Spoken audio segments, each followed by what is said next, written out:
Bom, essa coisa de ruído de helicóptero em São Paulo tem um aspecto bastante interessante, né? Se discute um assunto que é essencialmente técnico, né? E que é tratado com seriedade em todos os países desenvolvidos no mundo, né? E aqui em São Paulo, pelo menos até o momento, o assunto vem sendo tratado em caráter emocional, né? Então, a gente que atua na área, né?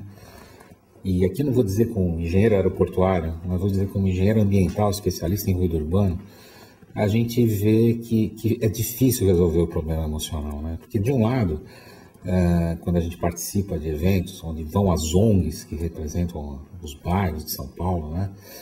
Aquelas senhoras se sentem extremamente injuriadas, né? E com razão, que o sujeito vive com um helicóptero na janela do apartamento dela, né, fazendo um barulhão, né?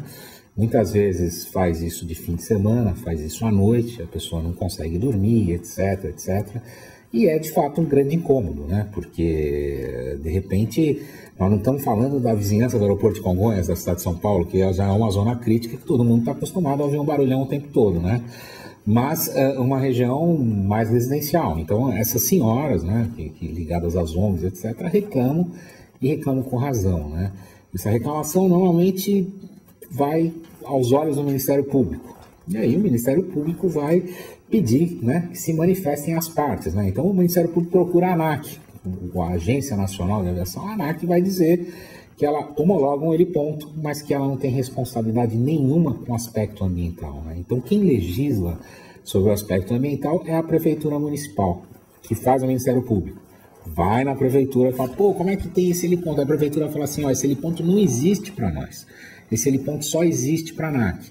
E aí, o outro lado emocional, que é o lado do dono do helicóptero, do piloto do helicóptero e da tribo de aviação, se sente duramente enganada, porque ela tem um documento de uma agência dizendo que ela pode ter o heliponto, né? E por outro lado, a prefeitura diz que aquele heliponto não pode existir, etc. E se cria esse grande problema emocional que eu estava dizendo desde o começo, né? Quer dizer, de um lado, as pessoas se sentindo duramente injustiçadas, né? Porque tem que ouvir um barulhão, não tem nada a ver com o passeio de helicóptero ou com a atividade comercial que aquele helicóptero está fazendo, e do outro lado o sujeito que está trabalhando com o helicóptero, está ganhando dinheiro, está sobrevivendo com aquilo, que é o piloto, efetivamente o proprietário do helicóptero, que tem um documento da ANAC aprovando o heliponto dele, também se sente altamente injuriado, e aí começa aquela discussão, né, que nunca tem nada de técnico, né?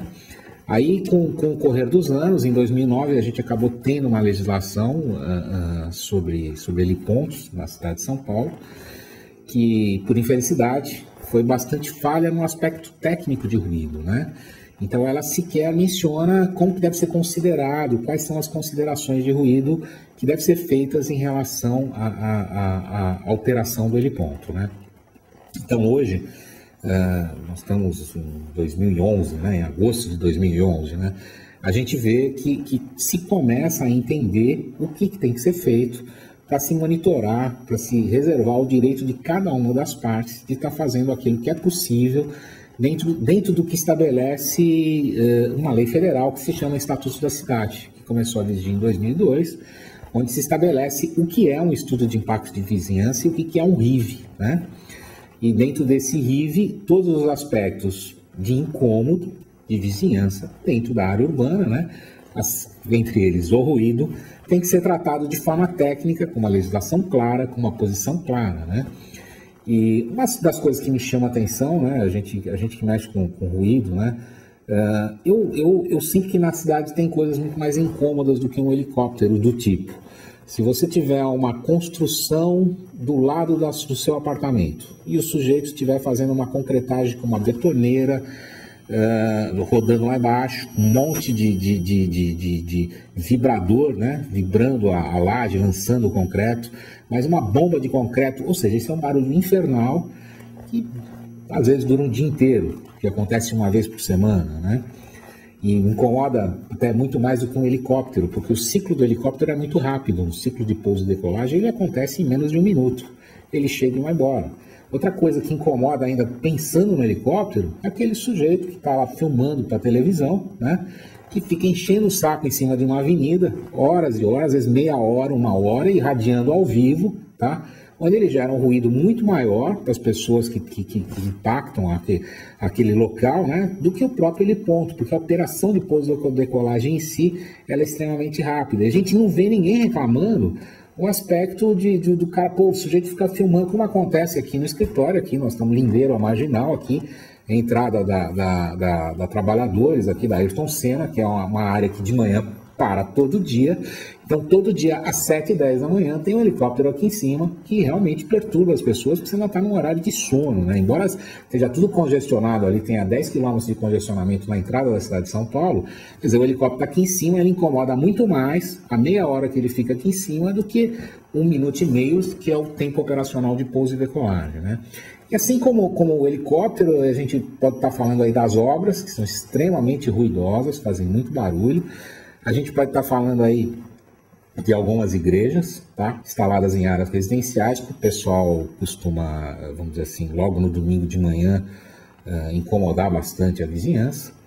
E principalmente em escolas também, né? A gente não pode deixar de lembrar que criança na hora do recreio grita mais do que cabrito, né?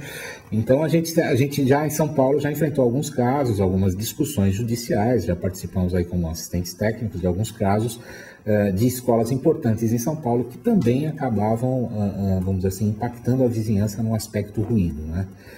Então, como técnico de ruído, independente de engenheiro aeroportuário, né, essa coisa do helicóptero é uma coisa que sempre me chamou muito a atenção, né, pelo cunho emocional que ela tem, né. Hoje até a gente acaba tendo uma visão que as pessoas reclamam do barulho do helicóptero no heliponto do lado da casa da pessoa, mas não por causa do barulho, mas talvez pela sensação de insegurança, daquele helicóptero poder estar caindo, ou a pessoa poder estar correndo risco junto com a pessoa que está operando, né?